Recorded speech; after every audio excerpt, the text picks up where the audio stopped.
Good morning. Good morning. I hope you've all had your coffee and are energized because we have a terrific group of panelists here today. Really? Well, not anymore. Didn't need to be quite that energized. We're going to talk about wealth and income inequality in the United States, what this inequality is doing to our society, and how we need to respond. And we have a lot to discuss and not a lot of time, so I'm going to briefly introduce our panelists, offer a few words to frame the discussion, and then we'll have at it. We'll also leave some time for a question and answer period from the audience. So I am delighted to introduce, starting from your left, Gene Sperling, who is Director of the National Economic Council and Assistant to the President for Economic Policy. Now, Gene has to leave early before the panel is concluded because President Obama has called a meeting that he has to attend. I am outraged that the President did not consult with me about this, talk about inequality. But you'll understand when Gene has to take off. Angela Glover Blackwell is the founder and chief executive officer of Policy Link. Peter Edelman, the board chair of the American Constitution Society. He's a law professor and faculty director of the Center on Poverty, Inequality, and Public Policy at the Georgetown University Law Center. And he's also the author of an important new book, So Rich, So Poor. I highly recommend that. Mary Kay Henry is president of the Service Employees International Union, SEIU. Alan Jenkins is the executive director and co-founder of the Opportunity Agenda, and Lawrence Mead is a professor of politics and public policy in the Department of Politics at New York University. So welcome all, and I am delighted that you are all here with us this morning. In 2010, 93% of all income growth in the United States, 93%, went to the top 1% of households. That same top 1% gets between 20 and 25% of all the income in the US in a given year and holds 40% of all the wealth. There are similar statistics in a host of categories, all adding up to the fact that the United States, which is supposed to epitomize the values of equality, fairness, and boundless opportunity, has become a society in which inequality is rampant and opportunity has been radically curtailed. We were once the land of opportunity, not too long ago. Widespread prosperity was a defining characteristic of the American way of life. But right now, we're a nation in trouble. 50 million Americans are poor. Another 50 million are what we call the near poor. They're just a notch or two above the official poverty line, which means they can feel the awful flames of poverty licking at their heels. The people in those two categories, the poor and the near poor, comprise nearly a third of the entire American population. At the same time, the wealthiest among us are living lives of such extreme luxury, it beggars the imagination. The American dream was once very real. I know because I lived it. But now it's on life support. An army of the long-term unemployed is adrift in the land, and even college graduates are having a hard time finding full-time employment. For young people without a college education, which is more than 2/3 of our young population, only 1 in 6 is working full-time. And we learned just last week that the typical American family has lost nearly 40% of its wealth since the Great Recession struck at the end of 2007. The wealth of the median family in America is now back to where it was in the early 1990s. What is going on here? The people at the very top are doing great, but that's just a tiny portion of the population. Most Americans, including most of the vast middle class, are struggling. So we're going to go to our panel to try and get some insight on this. And we're going to start with Gene. And what I'm going to do is pose a general question that I'd like everybody to weigh in on.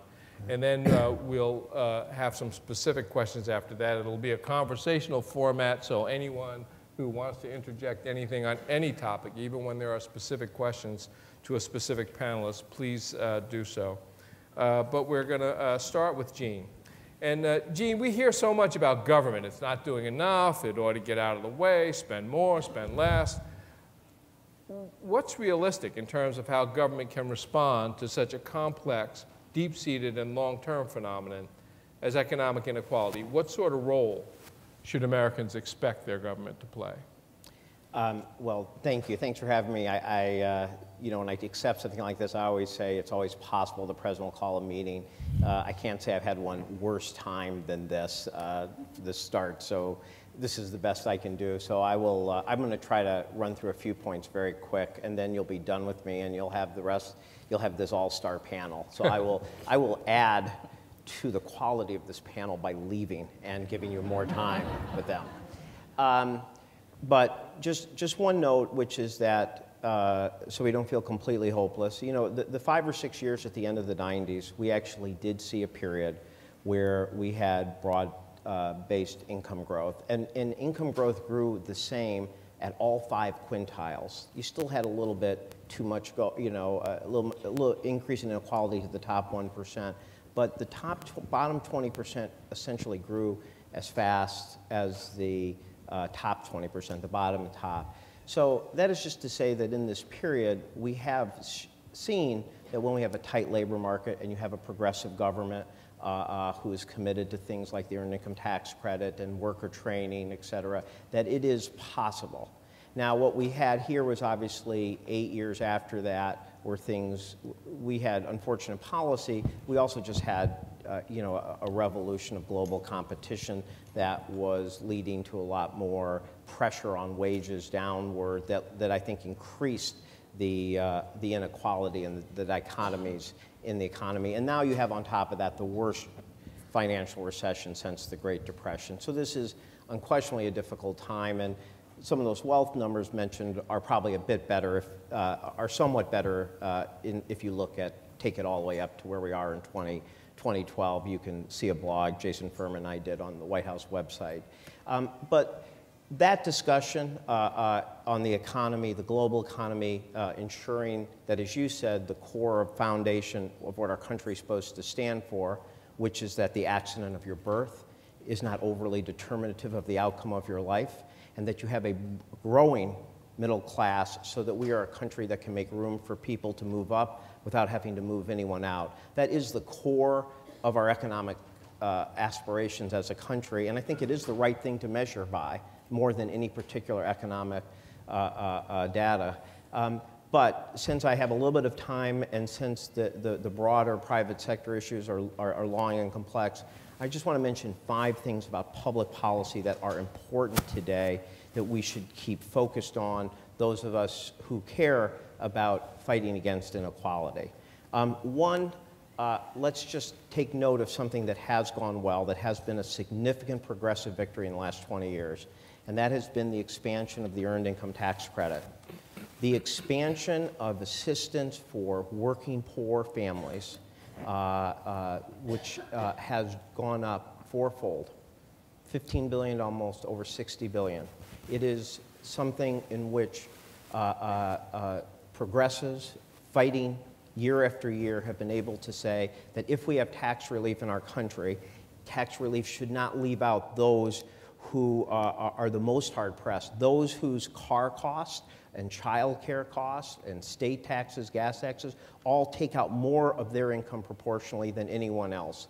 And this has been a significant victory, and proud to say that even in 2009 in the Recovery Act and even in 2010, President Obama was able to extend that, benefiting the increases in 2009 in the refundable child tax credit and earned income tax credit by about $1,000 a family for perhaps 15 million families, affecting maybe 25 million children, half of all African American children. So while we're looking at what else we are doing, let's not look aside as to the gains we've made and making sure that we protect those gains.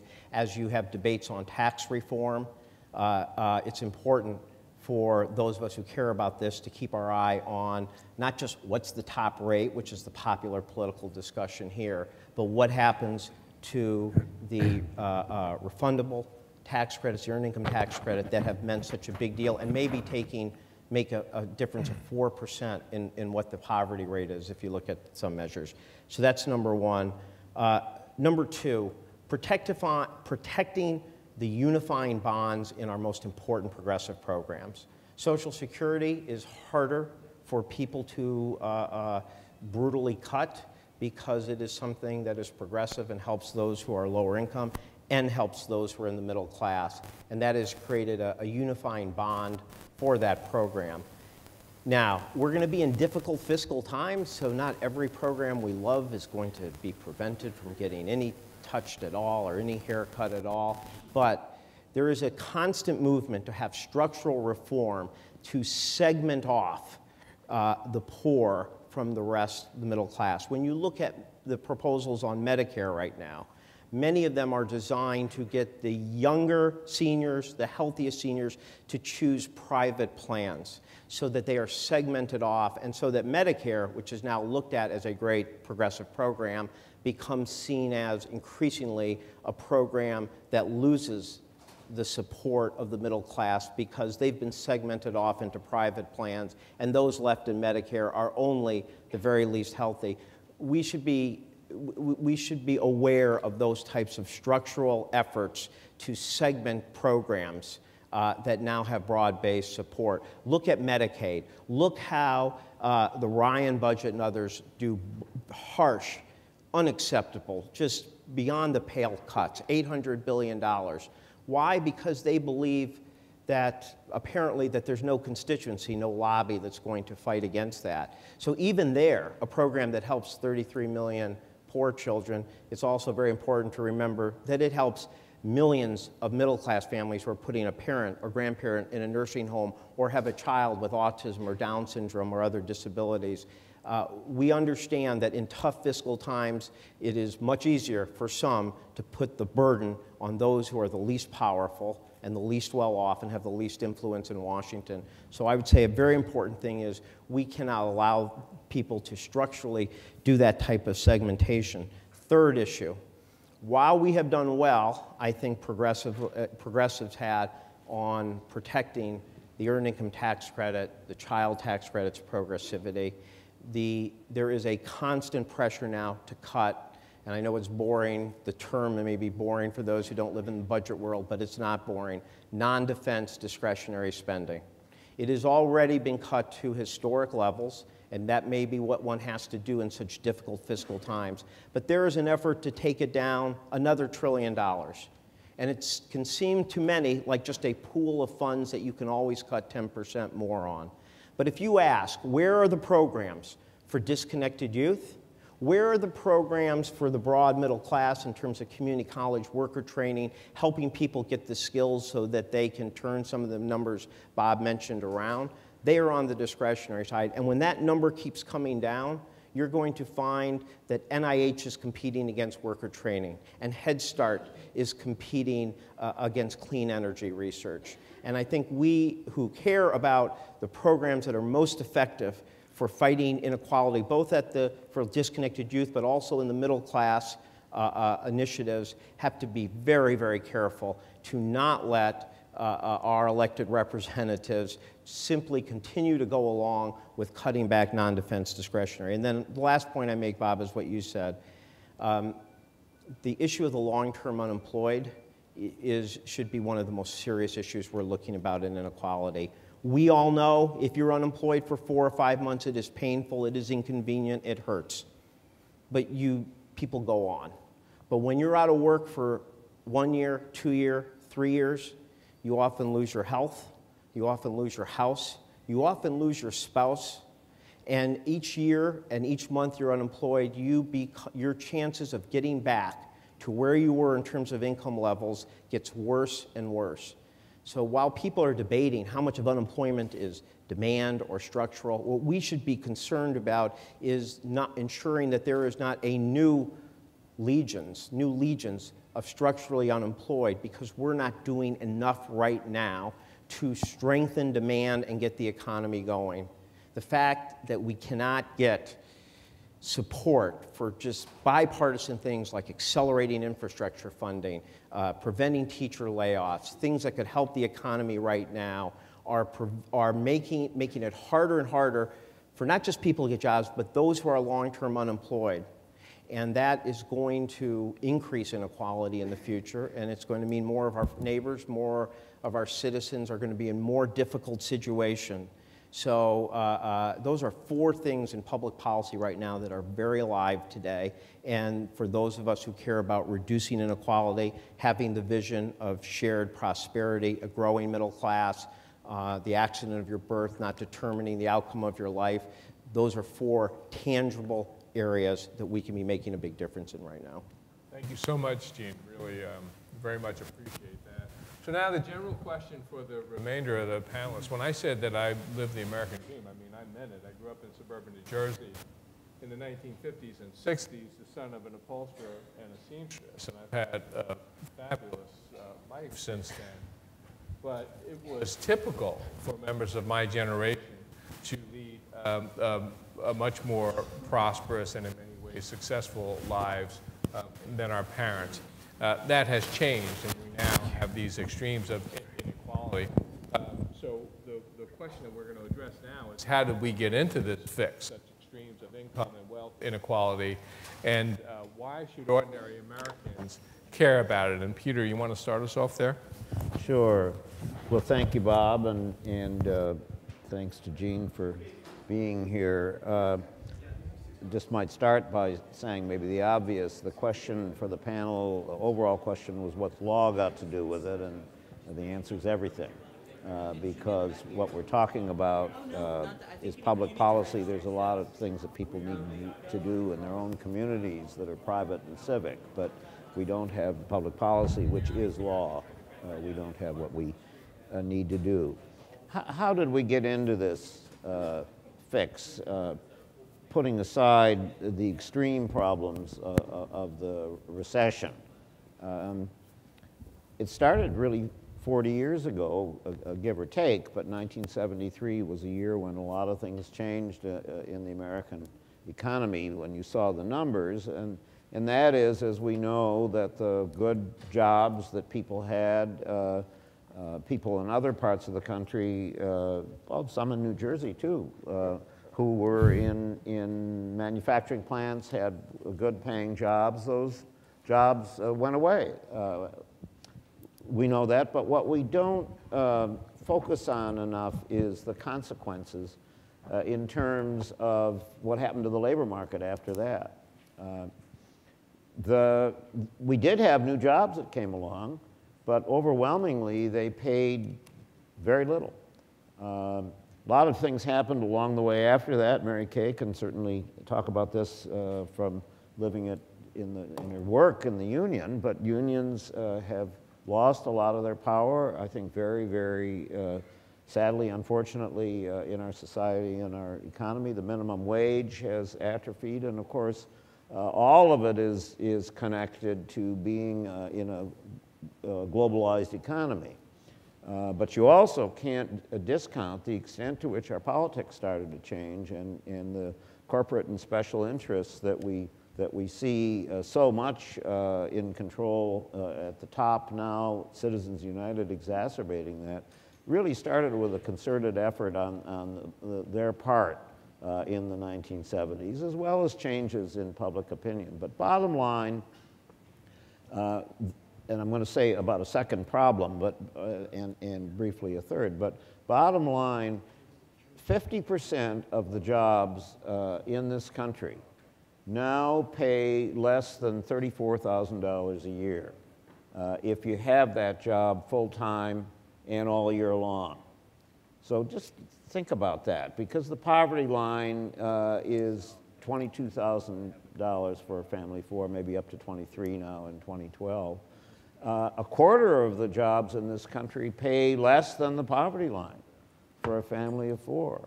If you're a home health worker, and SEIU is very involved with trying to improve things there, the average wage is below that poverty line for a family of 4. Child care workers make less than the poverty line family of 3. Very often you see child care workers who have to get public benefits, food stamps and earned income tax credit in order to barely make ends meet. There's something wrong with that picture.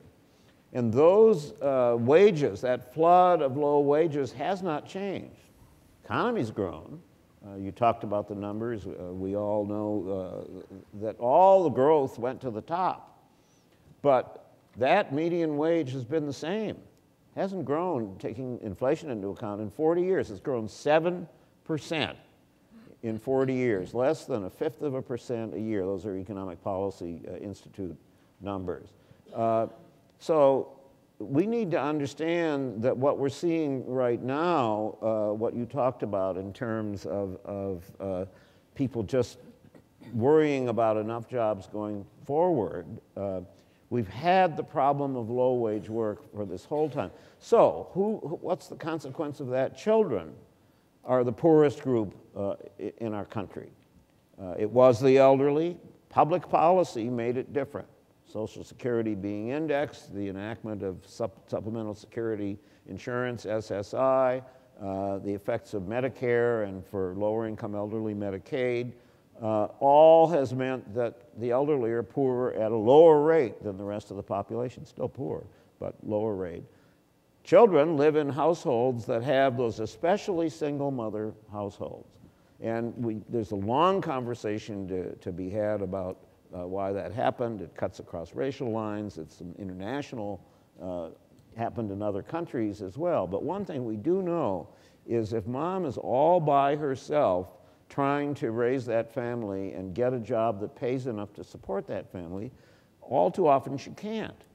So the poverty incidence among single mother families is well over 40%. That's just really stunning. So that's one piece of the story that we really need to understand. We've been very passive about that.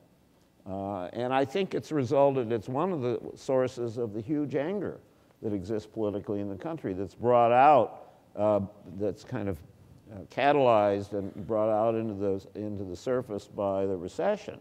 But it's been there, gathering all the time. Second point, if we have all these low-wage jobs, is what's happened to the safety net? And this, again, is largely about women and children, because we now have 20 million people, 20.5 according to our census numbers, who have incomes below half the poverty line. And there's some complicated things to talk about, but as a major, and I think the single biggest cause of that is that welfare, now called temporary assistance to needy families, has virtually disappeared in this country. So that we went down from 14 million, too many in my view, to 3.9 million at the beginning of the recession. People, that's moms and children, they're largely moms, and children receiving cash assistance. And so the consequence of cash assistance not being available, and in half the states in this country, it reaches less than 20% of the poor children, families in poor children, less than 20% in 25 states. Wyoming is the quote-unquote winner. They have 617 people in the entire state, 4% of children in poor families who are on a TANF in Wyoming. The result, you have 6 million people whose only income is from food stamps. And those are very largely women and children. And it's astonishing, 6 million people. So to frame the beyond what you said in your introductory remarks, this flood of low-wage work, this huge rip. Gene talked quite correctly about the earned income tax credit, the child tax credit, and we have drawn a new line. All through history, there's been deserving poor and undeserving poor in our societal norms. And we've drawn, the sort of good news is that we've moved the line over the last decades to include low-wage work. I mean, not that we're doing well, but the working poor. We talk about the working poor in terms of, in supportive terms. still not doing well enough, as we've said. But then the people at the very bottom who have no work at a given time, no unemployment compensation, it's run out or they didn't qualify, are isolated as though there's some different group of people, some different kind of thing. And that's where the huge hole is in the safety net, because we've destroyed cash assistance in large parts of the country. Last point I want to make, and we can get it, we're going to get into a lot more with the wonderful people on the panel, but we can't talk about all this without talking about race and gender. And I've already talked about gender because I talked about who gets those low-wage jobs and has a terrible time, the single mom, who isn't getting help under the safety net, the single mom. This is all connected to race as well, and there are 2 points to remember. One is it's still true that the largest group of people who are poor in this country are white, and that if we are going to talk about what needs to be done, all of the things that we would do to raise incomes actually will benefit more people who are white. But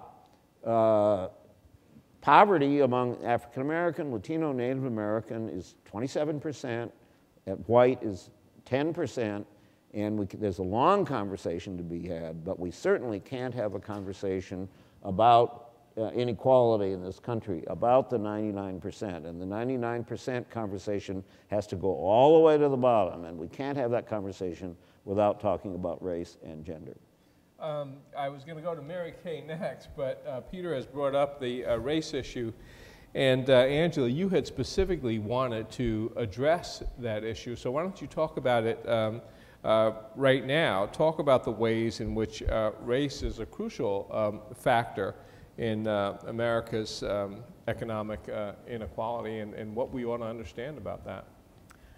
Thank you. This is a terrific, timely, and very important conversation, and I certainly agree with the things that have been said before. Just wanted to say a word about how we got here. We got here through an economic restructuring, through deregulation of the financial industry, and the American people being blind to what was going on because of the illusion of stability that came from the housing bubble and the sense of well-being that was coming from credit-fueled inflation. So you had people who were just sitting there not saying anything about what was happening to everyone else.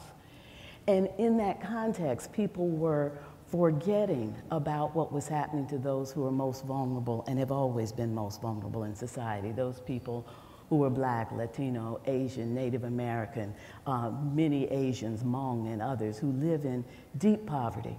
And everything that we looked at in terms of an alarming signal that things were going south had already been happening in communities of color. If we'd cared about all the people who were trying so hard to do the right thing, move to neighborhoods that were providing more for their children, those Black and brown families that were trying to move to communities of opportunity, if we had cared when they were losing their homes in record numbers, we could have gotten in front of what happened in terms of the foreclosure crisis. If we had really been paying attention when double-digit unemployment had become the norm in Black and Latino communities, we could have gotten in front of what happened in this nation.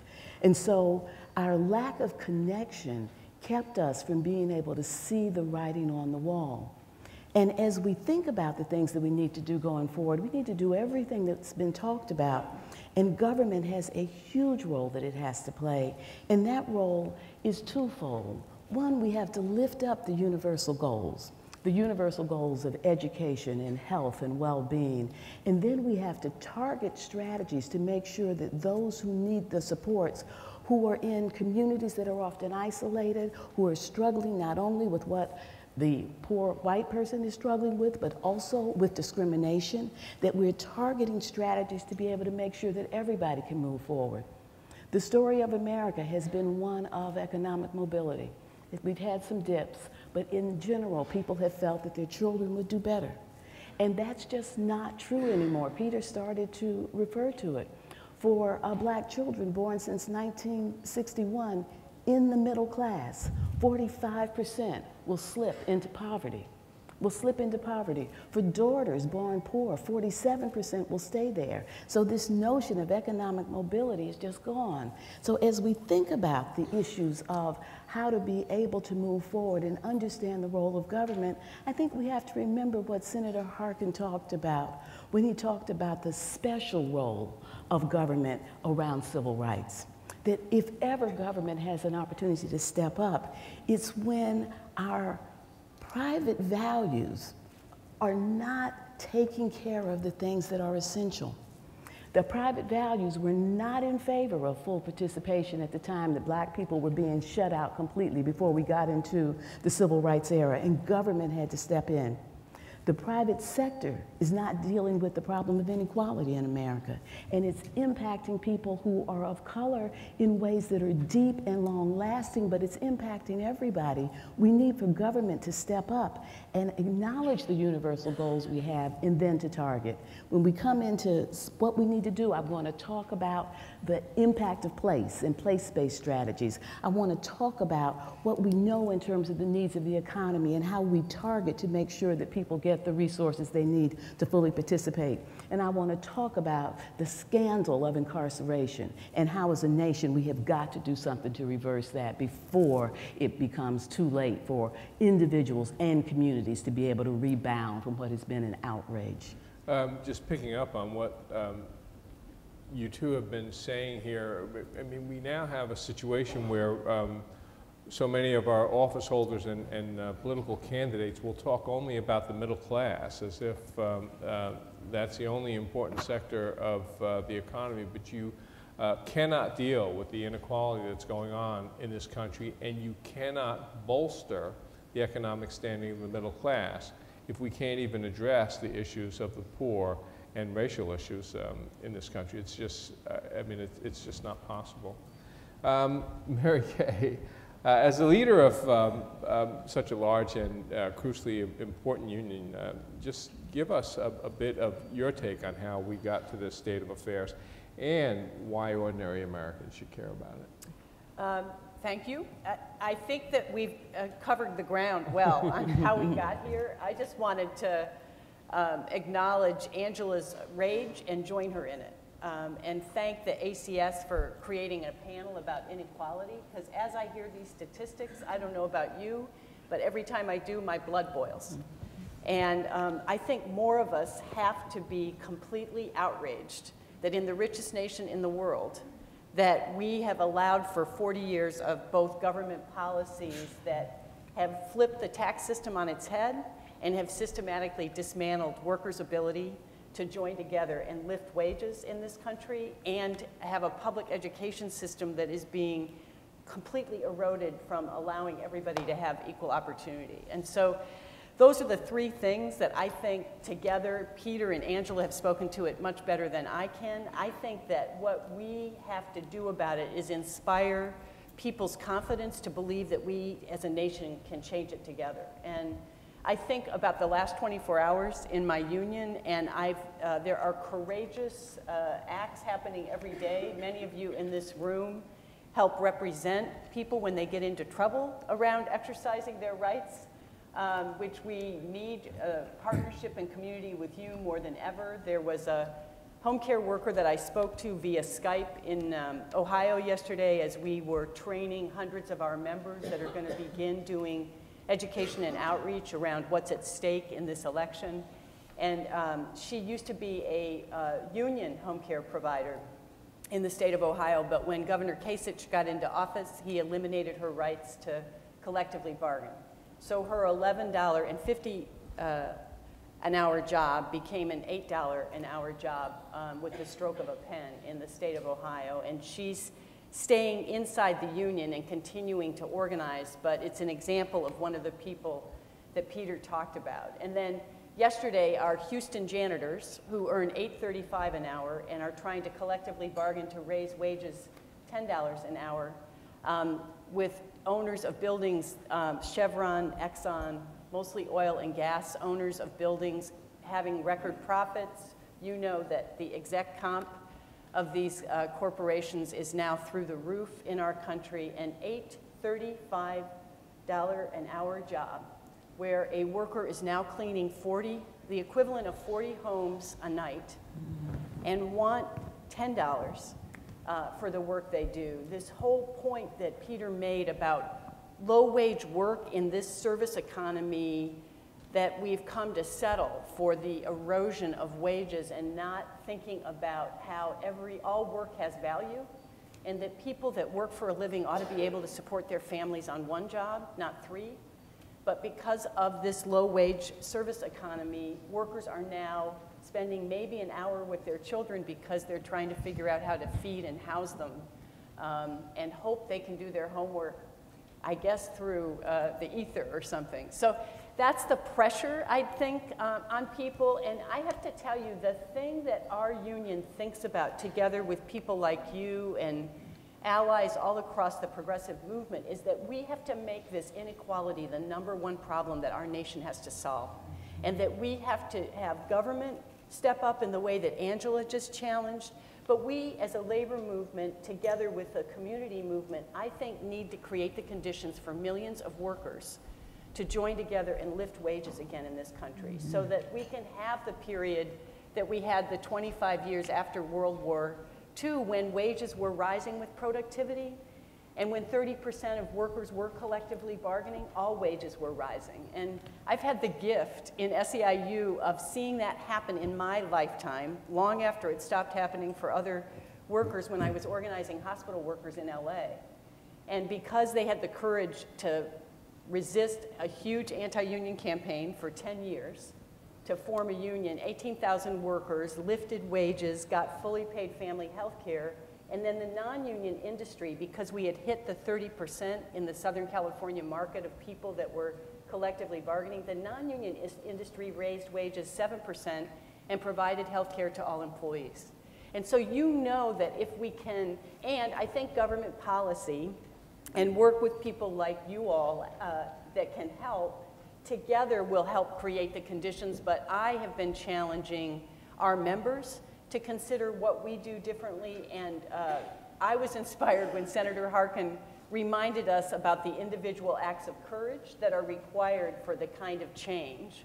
And we, as a union, will link arms with people trying to work on government policy, both in terms of taxes and investment in creating the kind of equitable economy that Angela has been advocating for her entire life.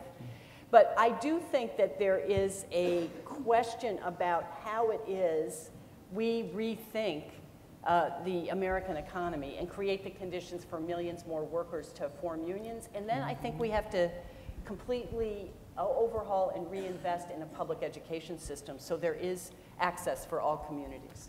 But I have to tell you, the thing that motivates our members to make this change is this gross inequality.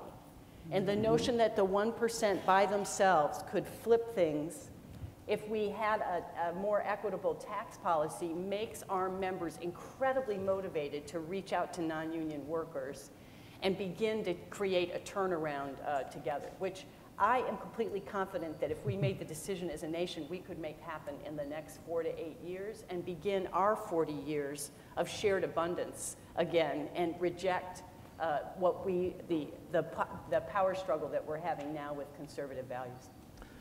Thank you. Larry, you're welcome to jump in on the general question, but I also have a specific question for you. You want to do the general first? Yeah. Okay, go ahead. Okay. Well, it's a real pleasure to be here, particularly to see Peter, whom we've appeared on a few panels like this before.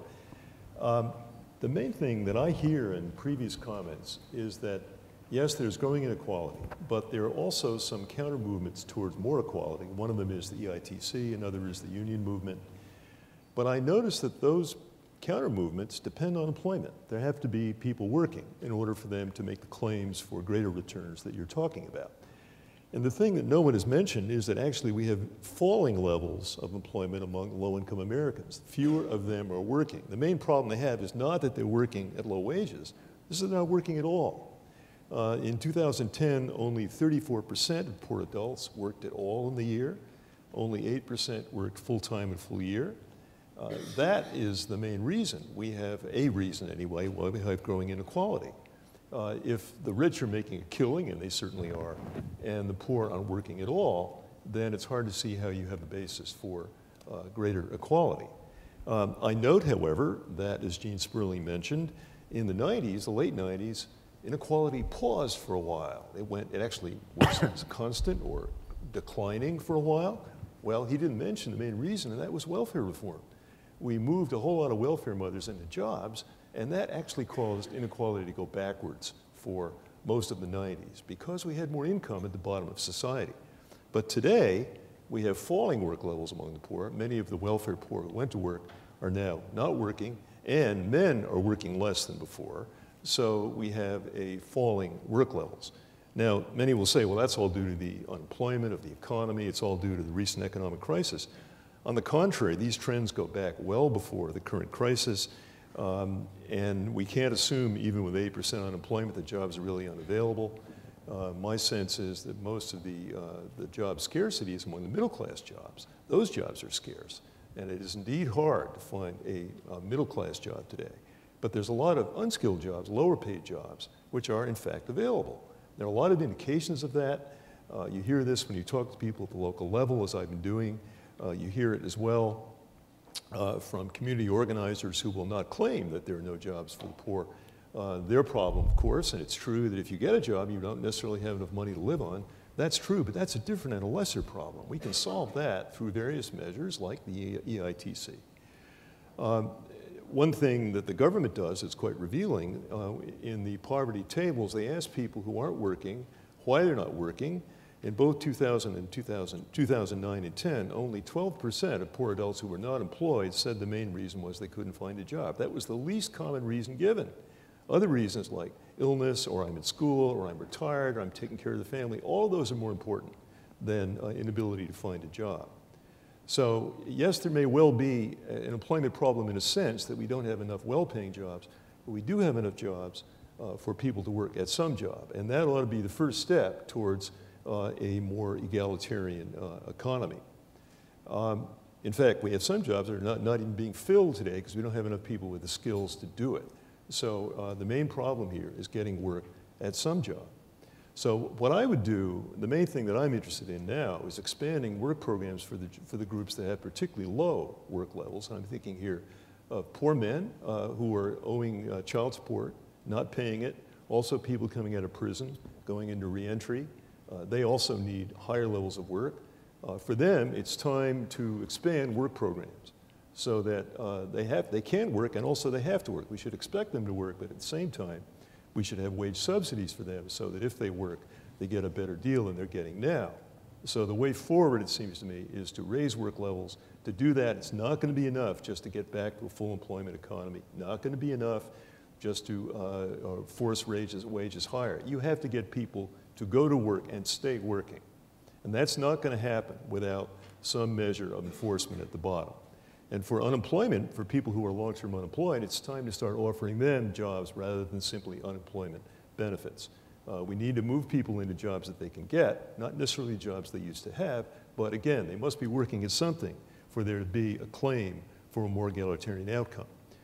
Since welfare reform, actually, social politics have moved somewhat to the left. We have the state child health insurance program, we have the EITC, we have the child tax credit, we have the new Obamacare. We have measures that were left of center. That would have been inconceivable if we still had 14 million people on welfare. But exactly because they went to work, most of them went to work, we now have a basis for expanding the social safety net.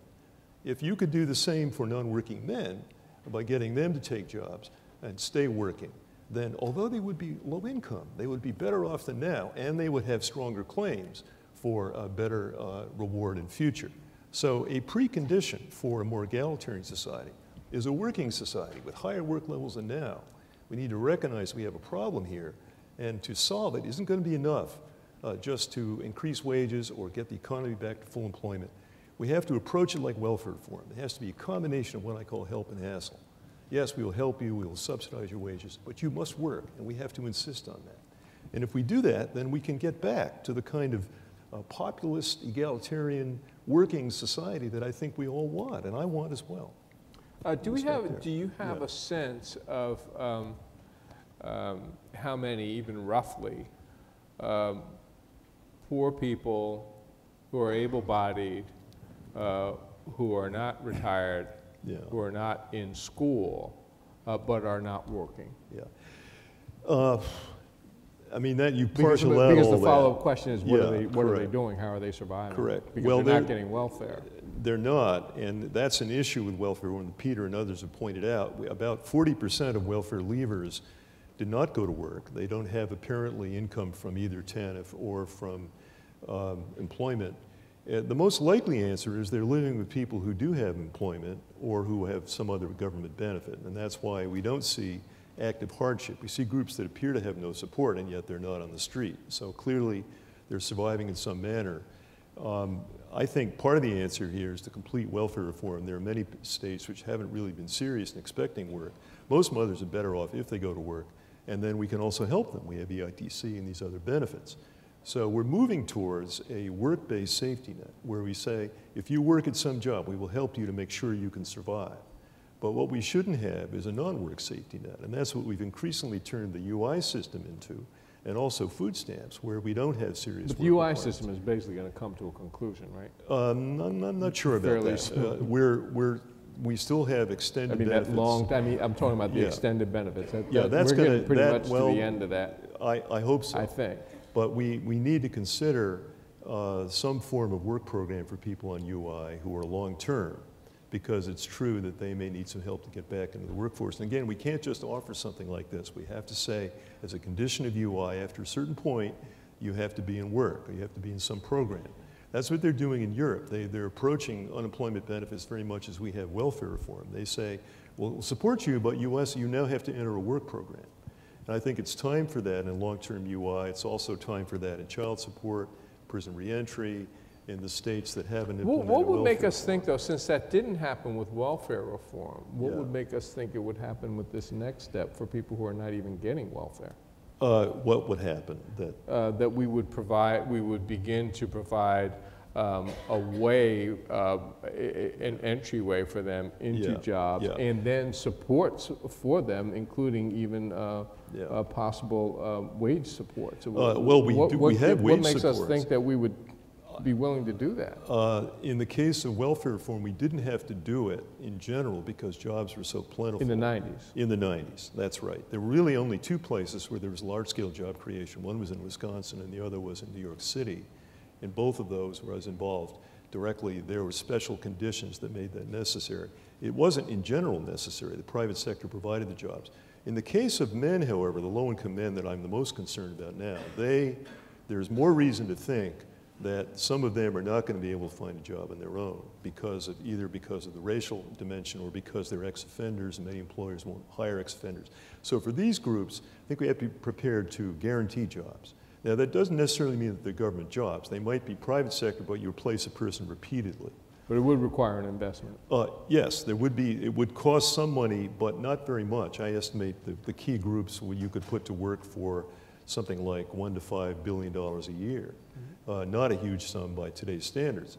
Now, and then alongside that, you have wage subsidies. So that would cost more, actually. If you subsidize low-skilled men, which I would do, provided they're working full-time, paying child support judgment, they would get something like the mother's EITC, not the much lower EITC they now get. So as with welfare reform, we need to combine help and hassle. We need to require people to work when they're employable, when they're supposed to be working, and that's true for people on child support and prison, and people on parole from prison. We require work at the same time we subsidize wages, and we have a regime, in other words, where they can get a start. But what we shouldn't do is define the unemployment problem solely in terms of the rich getting richer and low wages in people who are working. The real problem is people who are not working. They are the people who exert an undertow against any claim for equality. I respect claims to equality from people who are employed. They have claims, and they have exerted them in the past. And the reason they're not doing it now is primarily because there aren't enough of them working. And they need to go on the warpath. They need to say, yes, we're working and we want other people to work. We want everybody to work.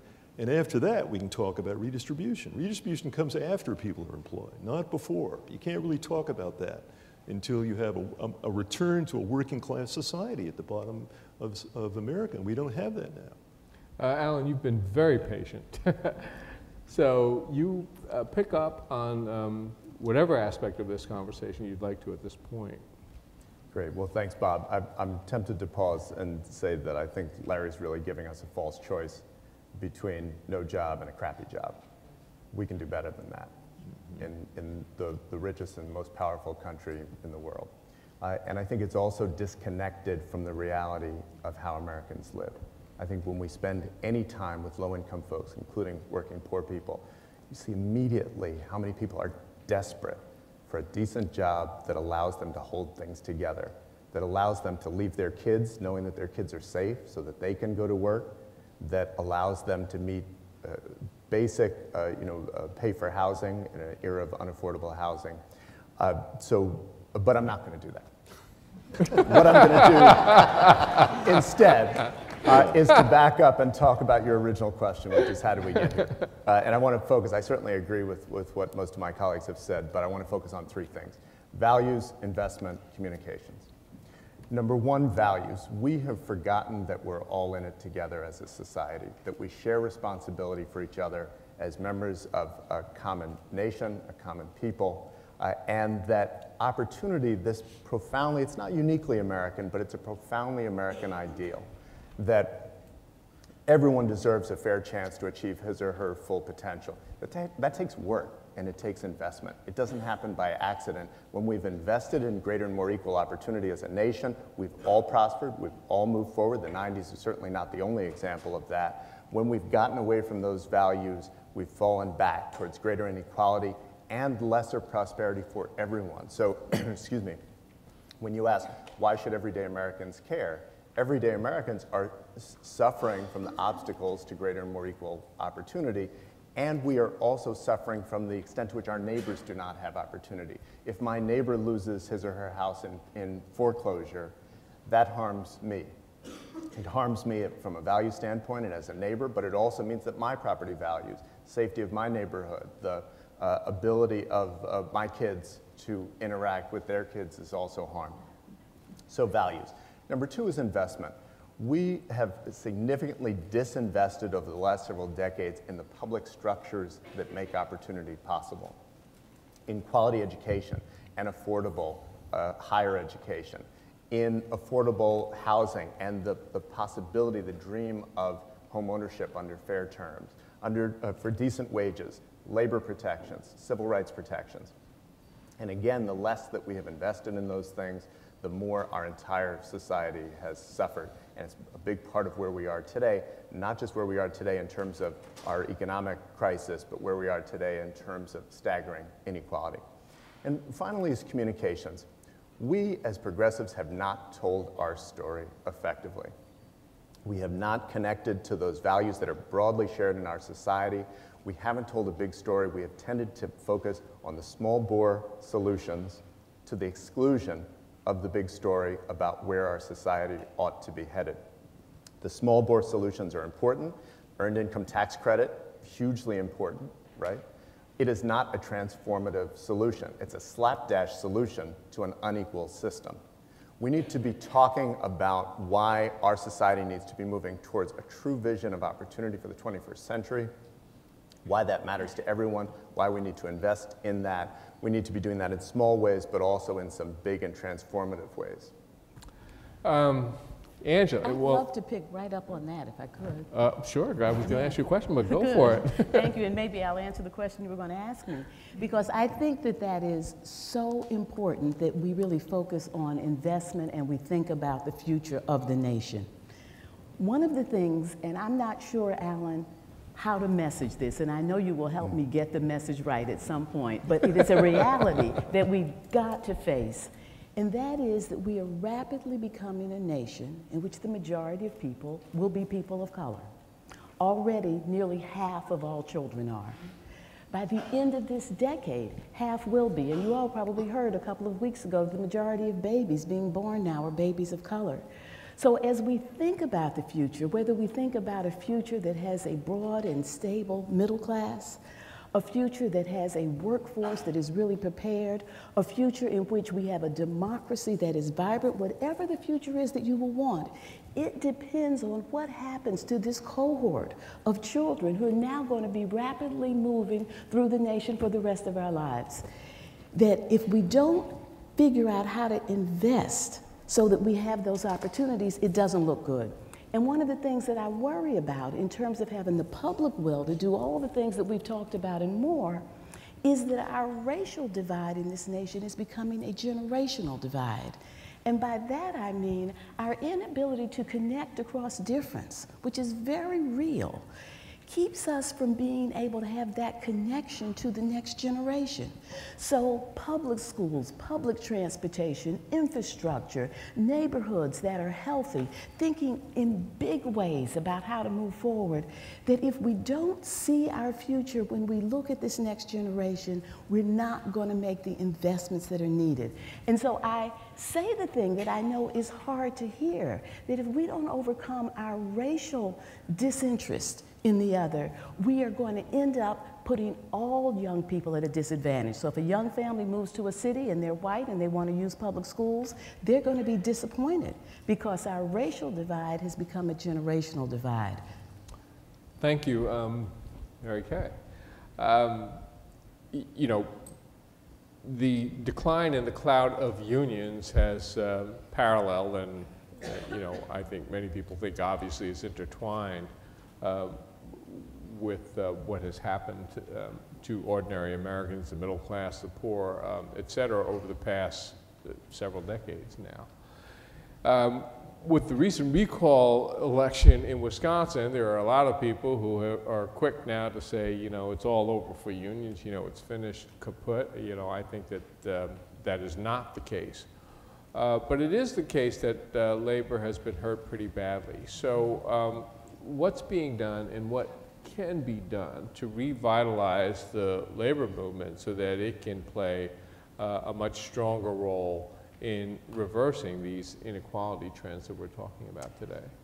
Well, we think that it's wonderful when people like you say that it's not true. That's, you know, like it helps that outside, and there's a couple of things.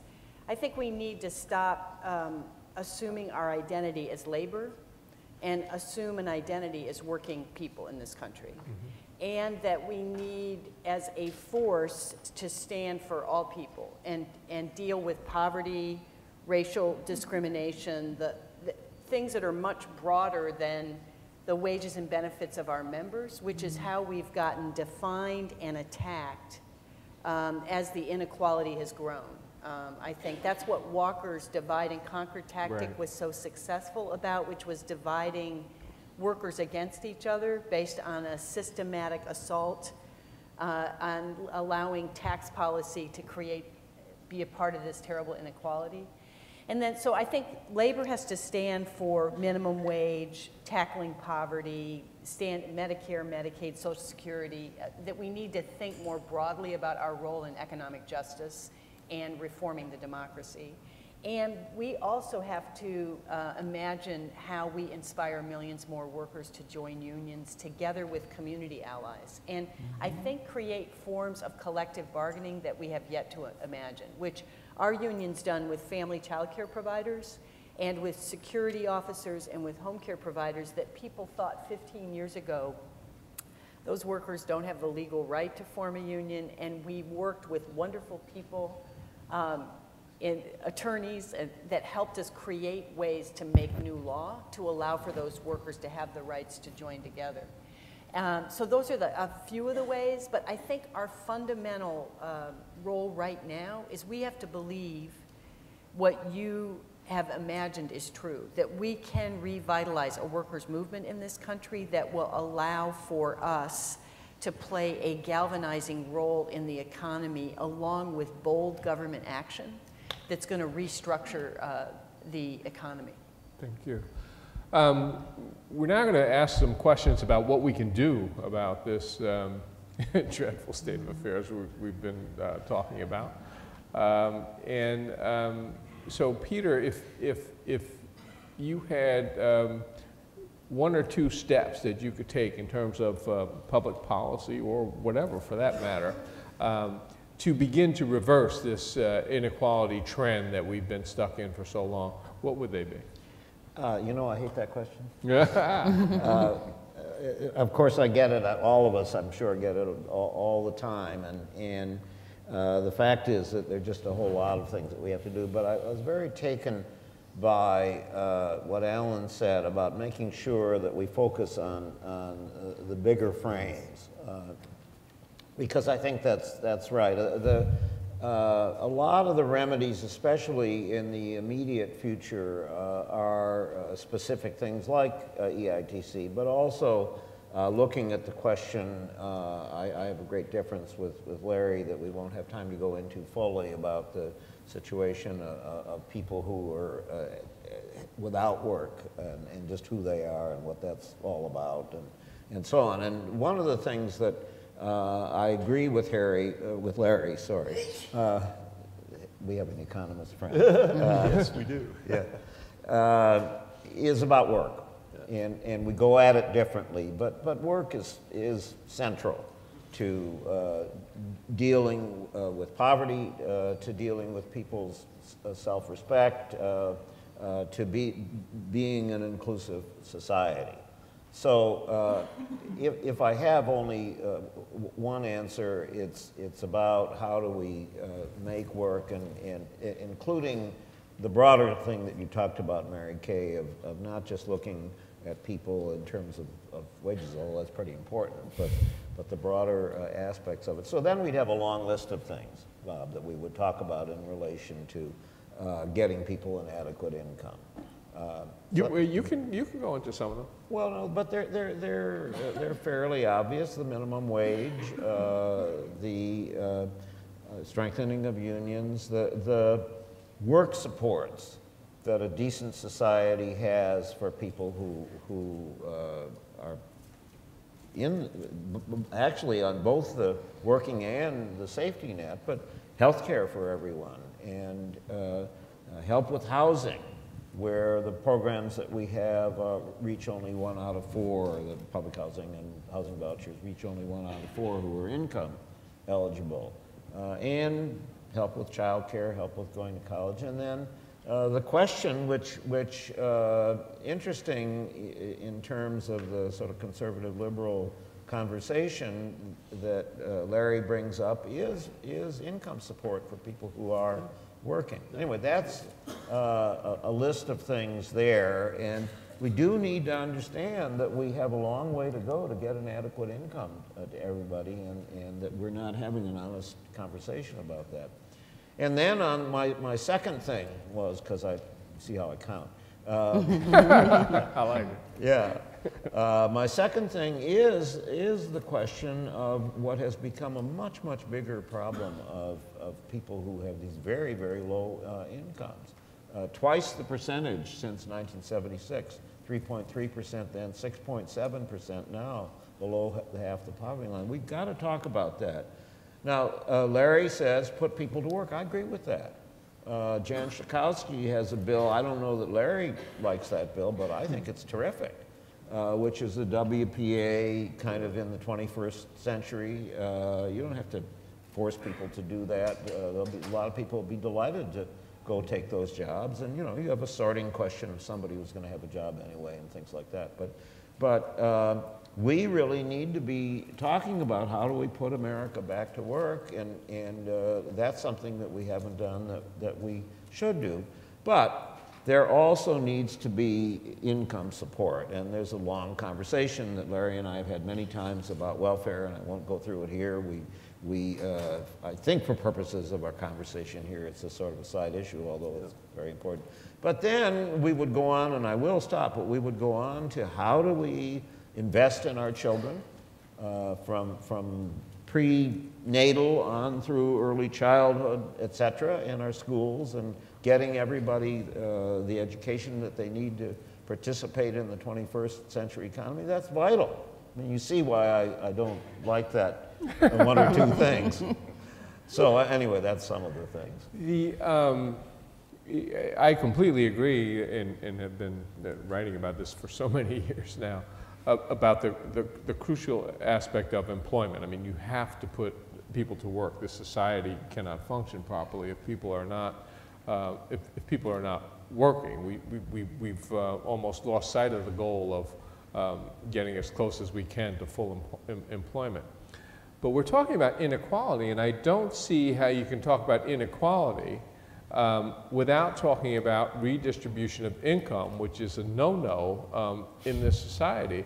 But isn't that absolutely essential, whether you're going to do it through tax policy or some other things? They talk about it, right? Paul Ryan talks about it. He wants to redistribute money going that way. Yeah, we've done that. So, you know, the minute we say that there should be taxation on the rich and people at the bottom should do better, that's class warfare. But there's nothing wrong with wanting to give the rich more money. What I think about there's that? been class warfare, and we've gotten our keisters kicked, and so, you know, some people need to fight back.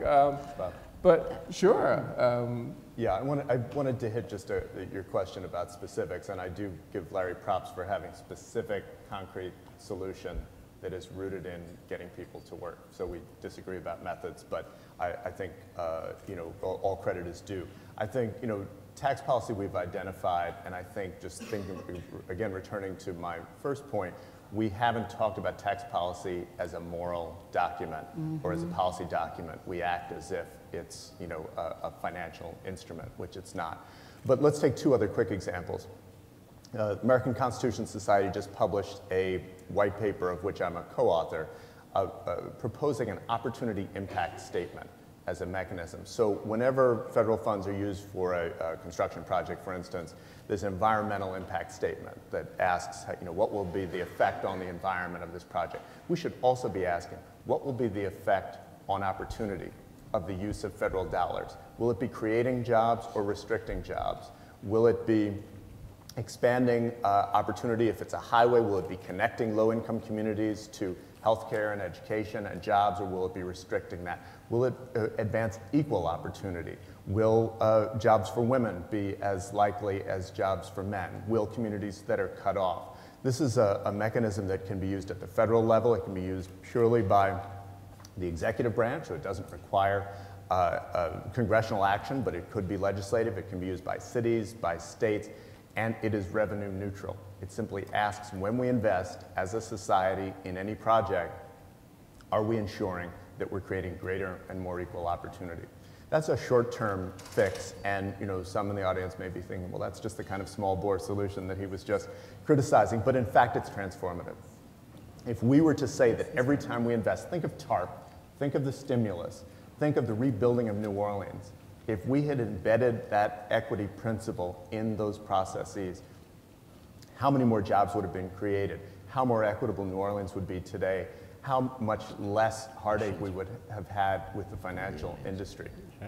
Let me quickly touch on the other solution, which is much longer term, but also particularly relevant, I think, for the law professors and some of the litigators in the room, which is we need to know what our jurisprudence of economic inequality is. Right? We can't establish it today, but what do we believe that it should be? Just you know, recently this term, the Supreme Court in a case, Armour versus Indianapolis. This was quickly a case about disparate tax rates and tax refunds, in which the court said, equal protection challenge, in which the court said, you know, this is not a violation. However, Chief Justice Roberts, Justice Alito, Justice Scalia said, look, this is 300% difference in tax refunds under similar circumstances. This violates the Equal Protection Clause, right? Similarly, remember Bush versus Gore was an equal protection decision. We should begin now to reinvent what equal protection jurisprudence means under our Constitution and how it relates to inequality, and to answer tough questions. Is, you know, are disparate outcomes on their own enough to violate the Constitution in our view? Or does there need to be a policy, an unjustified policy, as in disparate impact under race? Is there an intent requirement? What are the things that we think constitute inequality that rises to the level of unconstitutionality? That's something for us to be doing now, because otherwise, when we actually have the opportunity to operationalize it, we won't be ready. Oops, sorry. Three things that we need to do? Sure. One is, I love this idea of the opportunity lens. I would think of it as an equity lens. When you look at people who are being left behind, you've got to focus on how we're going to make sure that people can catch up and everybody can do well. But let's not say that it's going to be neutral in terms of cost, because once you ask what needs to be done, it's going to cost to do it. We are not a poor country, and we need to stop acting like one. Therefore, we need to acknowledge that we need to spend money to get where we need to go. We need a tax system that gets us there. I agree with everything that's been said. I would just add education beyond going early childhood, K-12, strong community colleges, access to higher education for all who need it, and place-based strategies. Place-based strategies because we know that so many people are being left behind because they're in communities that are being left behind with failing schools, no public transportation, streets that aren't safe, no grocery stores. We have a whole package of things now coming out of this administration that consciously focus on place. We need to expand those vastly. Great. You know, this has been a, I wish we could talk more with this panel, but we want to save some time for a Q&A from the audience, of which I have some right here in my hands. And if, I don't know if we have still a chance to take any more, but we'll see. But one person asks, if we are angry, if we are outraged, what can we as individuals do to start changing policy and society on a smaller community scale? And I think that that's a really important question, because I think that if we're going to get the kind of change that's needed in this society, it is going to come from the bottom up. I do not have faith that the people at the top of the pyramid, either in corporate America or in government, are going to make that kind of transformative change. So any ideas up here about what ordinary people can do? Sure, Larry. One of the, to me, disturbing features of the last several decades has been the disappearance, virtually, of radicalism from the bottom. Today's poverty population and the near poor as well are actually quite passive politically, as far as one can tell. They don't vote at high levels, and more importantly, they don't get involved in political activity, demonstrations, strikes, all the things the labor union used to do, labor movement used to do, are now uncommon at the bottom. So we have a pattern where the poor and near poor are spoken for by the better off. That's what's going on in this room here. We're all talking about them. They're not talking about themselves. They would have a lot more impact if they were marching on the street outside and demanding various changes in their favor. That would have a lot more impact. But we don't see that. And I think this passivity is also a reason why we have the employment problems that we have. A lot of people who could work are not doing it. They're stepping back. There's an air of defeat about that, resignation, fatalism. These are not the traditional stances of lower income people in America going up through the 60s, civil rights movement. After that, it fades away. And except for recent demonstrations by aliens who were afraid of being deported several years ago, that's the last thing I can think of that had anything like the air of the 30s, the 60s. So even if you're more conservative and you have a more conservative vision of society, you have to want a populist society where people stand up for themselves. And I think, again, it comes back to employment. It's those who are working who have claims on the society who are more likely to assert them. And if they're not working, which is what we see, then there's going to be passivity. And then that just leads to a less equitable outcome.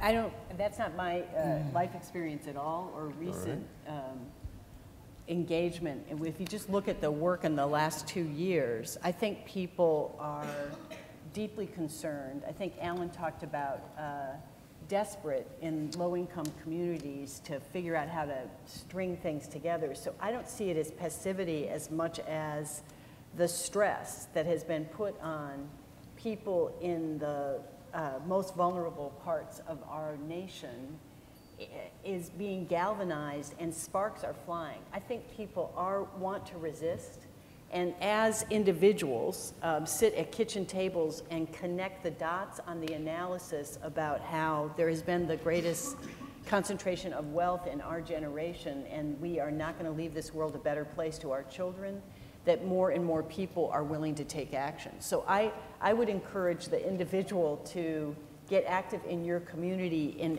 any form, like of organization to help educate your neighborhood about what's wrong with this economy, how our democracy is broken, and what together you can do both in your community but also through the electoral system. And then I think we all need to stay in the streets and make a demand on the values that Alan talked about, because I agree with him. I think people want those values. I think there's an incredible optimism in this country, even for people that are working 3 jobs, about what we can expect as a people and how we can change things for the better. So there's lots to get organized around.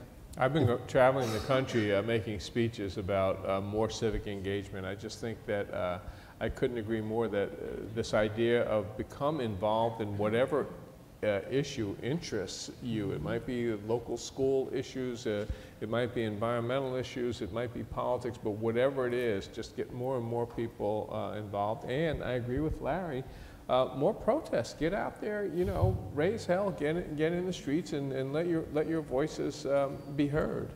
Any other thoughts on that one? I agree with that. I just have to add, thinking about what Larry said, that every time I hear about jobs being available and people are lined up around the corner and sleeping there to wait, that I see people getting out and protesting and talking about what's going on in their lives. And in your communities, in communities all across this country, we need to be raising these issues, demonstrating, getting engaged civically, raising tough issues with our neighbors and making them see the future, because the future could be bright if we would just acknowledge what we need to do. I am optimistic, but if we don't start having honest conversations in our communities all across this country, the potential will not be realized. I saw you on Bill Moyers talking about optimism. What is up with this optimism thing? Actually, Really? I wasn't talking about optimism. He said I was optimistic. What I said is America can see its future. It's a 5-year-old Latina, it's a 12-year-old black boy, it's a 17-year-old Native American girl. If we invest in them, our future will be bright. Yeah. Well, I think what's up with it is that people have to believe that something that it can get better. And we have been beaten down systematically over the last 30 years to believe we have to settle for this level of inequality in this country. And so I see the optimism as the catalyst to get people to believe that together, we are in it together. There is a shared responsibility. And so the optimism is incredibly important for us to lead on, because otherwise people don't believe that staying in the street is going to change anything. That's the tension of the moment, I think. And can I just add just 3 words on this? Occupy, occupy, occupy. Less than 12 months ago, we saw the birth of a national movement of outrage against inequality. When was the last time you saw somebody write inequality on a sign and take it out, right? This was a remarkable movement. It continues today. It continues to affect the political environment today, even though it is less visible than it was at its birth. The same is true of the Tea Party, by the way. But this is an incredibly important movement, and it shows that everyday people can and will go into the streets, but also take action. And the last thing I would say about it, highly diverse movement. So despite the way in which it was often characterized, it includes, and I spent quite a bit of time out at Zuccotti Park with the poor people, homeless people, college students, rich folks, recovering hippies, a wide spectrum of Americans. And that the frame of the 99% is crucial, because that meant we were no longer talking about them, those poor people, and us, the rest of us. We were talking about all of us, with the exception of a tiny group who was often getting over, right? So I think that narrative obscures the fact that Occupy is as much an anti-poverty movement as it is a movement for the middle class. Recovering hippies. Holy cow. Why do you have to recover from being a hippie? I didn't say that's what they were recovering from.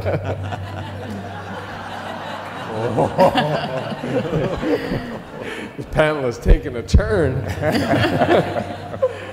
Angela, this one's for you. I'd like Ms. Blackwell to talk more about the scandal of incarceration and the impact it is having on poverty, specifically in communities of color.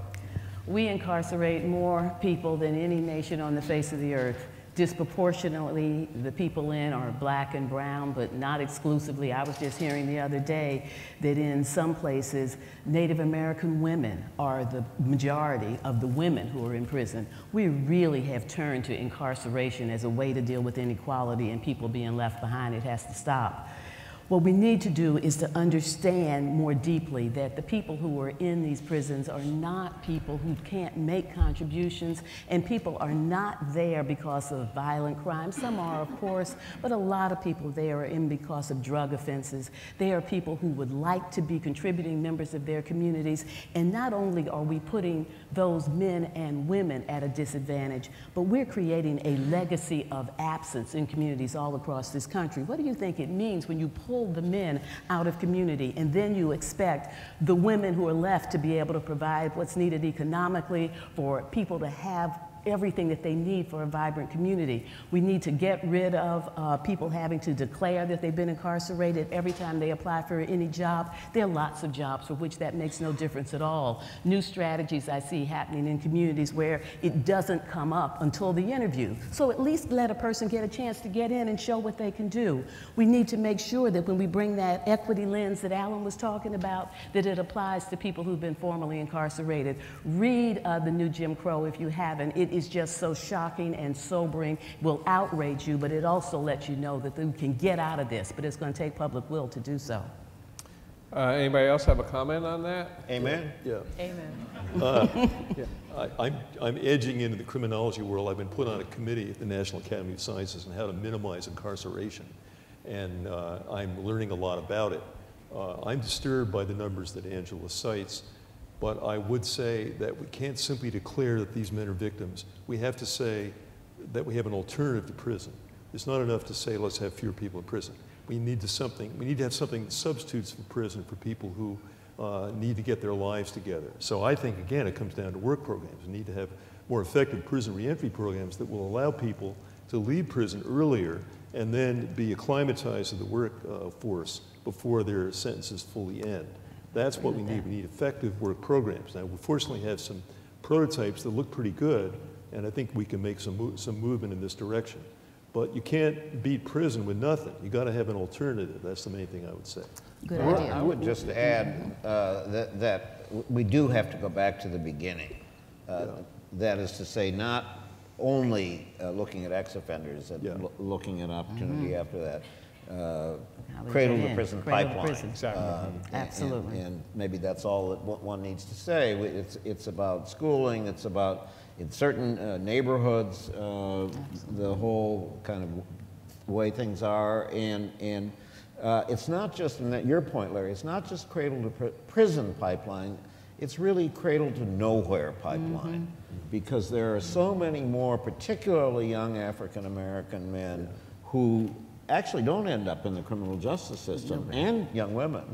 But the consequence of all of the aspects of the terrible schooling and everything else that goes along with it is that they're not getting connected to the economy, and particularly in a fragile economy, which really kind of needs to have some people that it doesn't want, and you have to fight back to get everybody included, because it's just easy to throw some people out based on what they look like, and based on some things about the fact that they have been really functionally denied the education that would make it possible for them to compete in the labor market. We're also criminalizing behavior that should not be criminalized at all. I mean, we have police